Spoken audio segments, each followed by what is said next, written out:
Маш их гонигтай явж байгаа оюутнаас найзууд нь юу болсныг асуувал захирал надад хэлсэн үгээ буцаахгүй бол би ахиж хичээлдээ суухгүй. За, захирал тэгээ чамд юу гэж хэлсэн? Сургуулиас зайл гэсэн.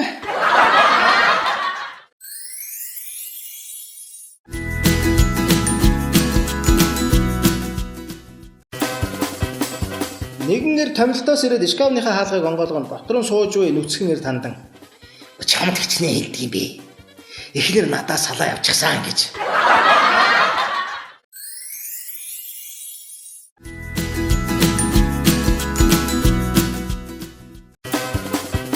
Хайлуу та арх нэрхээ болчихооч. Болохгүй. Тэгвэл таныг шоронд суулгана да. Манай гонэр хэмчин. Тэгвэл хүүхчинд суулгана. Тэгвэл манай ач хүү нэр хэмчин. Тэгвэл ач хүүхчинд бас суулгана мэд үү? Тэр үед би гараад ир хэмчиндээ.